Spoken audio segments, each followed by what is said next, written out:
Hi, my name's Dallin Barlow, and I'm doing my presentation on drones in Pakistan.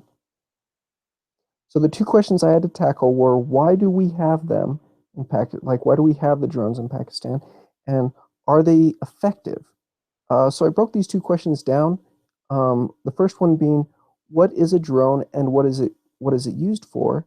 What events led up to the U.S. deploying drones there in Pakistan? What was the goal in deploying drones to Pakistan? And then in the are they effective? Are the drones the solution or is there a better one? Did the US accomplish their goals with the drones in Pakistan? And was it worth it? These three questions I feel are more reflective, and I feel like everyone can answer these. So the first one is drones.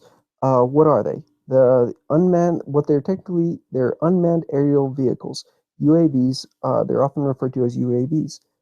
They can be piloted from the ground or a program. An artificial intelligence can pilot them, or 2 to 3 people on the ground can pilot a drone at one time.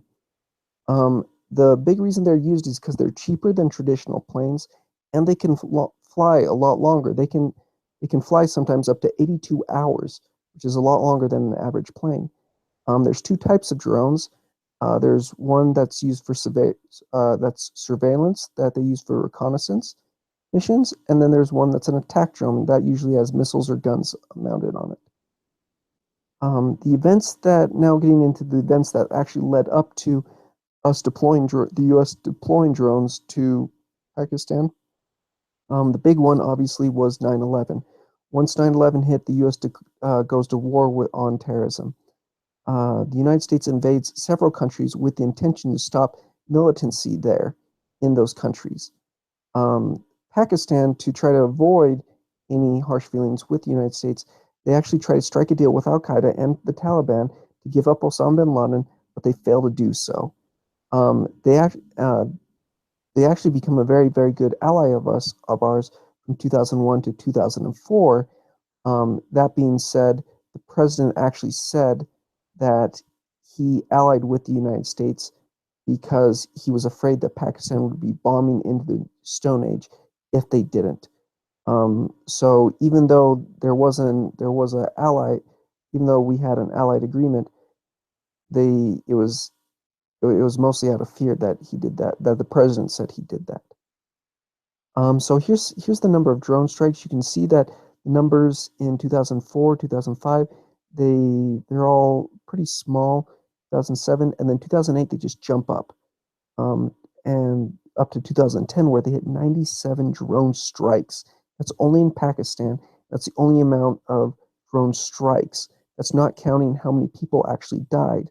The people that died, I didn't actually put it out here. The people that died, it varies greatly, as well as the people that were targeted don't, the people that were targeted versus the civilians that were also hurt or killed in these drone strikes.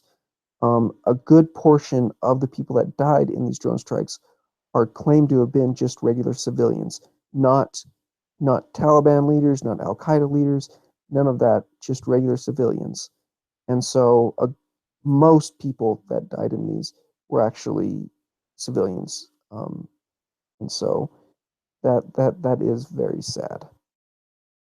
So let's go back to these questions. Why do we have them?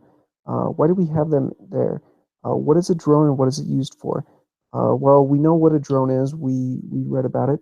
It's an unmanned vehicle, unmanned aerial vehicle, uh, and we talked about it on slide 2. What events led up to the U.S. deploying drones? Obviously, 9/11 was a big one that really pushed us over to doing that. What was the goal in deploying drones in Pakistan? We covered that in slide 4 as well, talking about it was a way to end militancy in these countries. We saw it as a way to end militancy in these countries. And here's the reflective questions. I have questions on these because you should form your own answers based on the information that was provided. What you think they are. Are the drones a solution or is there a better one?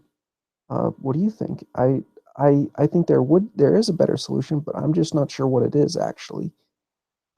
Did the U.S. accomplish their goals with the drones in Pakistan? I think they did. They did take out a lot of the higher up leaders in Al Qaeda and the Taliban, but at the same time there were a lot of civilian casualties that I'm sure that's not what the United States had in mind when they deployed these drones. Was it worth it?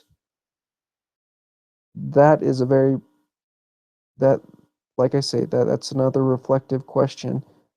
I don't feel that it was. There are a lot of civilian deaths there, and I don't feel ends the ends justify the means. So, but that is my presentation on drones in Pakistan. So thank you guys so much.